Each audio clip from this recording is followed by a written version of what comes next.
சட்டமன்ற தேர்தலுக்கு முன்பாகவும் முதல்வராக பதவியேற்ற பிறகும் தமிழக மக்களுக்கு அளித்த வாக்குறுதி ஒன்றில் முதல்வர் விஜய் மிகவும் உறுதியாக இருக்கிறார். அது முந்தைய திமுக ஆட்சியில் நடைபெற்ற ஊழல்களை கண்டுபிடித்து தவறு செய்தவர்கள் எவ்வளவு செல்வாக்கு மிகுந்தவர்களாக இருந்தாலும் அவர்களுக்கு தண்டனை பெற்றுத் தருவது என்பதுதான். அதன் தொடர்ச்சியாகத்தான் செந்தில் பாலாஜி, ஏவாவேலு ஆகியோருக்கு எதிரான விசாரணை தீவிரப்படுத்தப்பட்டுள்ளது. இந்த விவகாரத்தில்தான் உளவுத்துறையின் ரிப்போர்ட் பெரும் அதிர்ச்சி தருவதாக அமைந்திருக்கிறது. அதாவது, லண்டன் சென்றிருக்கும் மு.க. ஸ்டாலின் அங்கு ஓய்வு எடுத்துக் கொண்டிருக்கவில்லை. அங்கிருந்தவாறே சென்னை தலைமைச் செயலகத்தில் என்ன நடக்கிறது என்பதை ஸ்கேன் செய்து கொண்டிருக்கிறார்.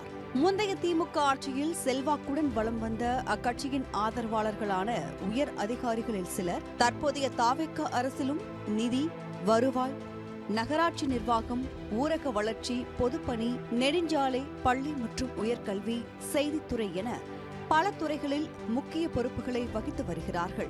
இப்படிப்பட்டவர்களை பற்றி லண்டனில் இருந்தவாறே ஸ்டாலின் விசாரித்து வந்திருக்கிறார். திமுக ஆட்சியில் எந்த அளவிற்கு முக்கியத்துவம் கொடுத்தோம், கேட்டவுடன் கேட்ட துறையை கொடுத்தோம், ஆனால் எல்லாவற்றையும் மறுத்துவிட்டு இன்று விஜய்க்கு அடிமையாக மாறி விசுவாசம் காட்டுகிறார்கள். திமுகவை காட்டிக் கொடுக்கும் வேலையையும் செய்கிறார்கள். இவர்களுக்கெல்லாம் கொஞ்சமாவது நன்றி உணர்வு இருக்கிறதா என்றெல்லாம் கோபப்பட்டிருக்கிறார். தொடர்ந்து ஸ்டாலின் தனது மனக்குமுறலை அப்படியே சென்னையில் உள்ள நெருங்கிய உறவு ஒருவரிடமும் பகிர்ந்துள்ளார். இதனால் வேதனைப்பட்ட அந்த உறவு தனக்கு நெருக்கமான திமுக நிர்வாகிகள் மூலமாக சம்பந்தப்பட்ட திமுக ஆதரவு அதிகாரிகளை தொடர்பு கொண்டு, தலைவர் உங்கள் மீது கோபமாக இருக்கிறார், பார்த்து நடந்து கொள்ளுங்கள் என்று காட்டமாக கூறியிருக்கிறார். மேலும் சில தகவல்களையும் அவர் கேட்டிருக்கிறார். இதையடுத்து முதல்வர் விஜயின் அன்றாட செயல்பாடுகள், யாரையெல்லாம் சந்திக்கிறார், அமைச்சர்கள் முதல் அதிகாரிகள் வரை யார் யாரெல்லாம் முந்தைய திமுக ஆட்சியில் நடைபெற்ற முறைகேடுகளை தோண்டுகிறார்கள்,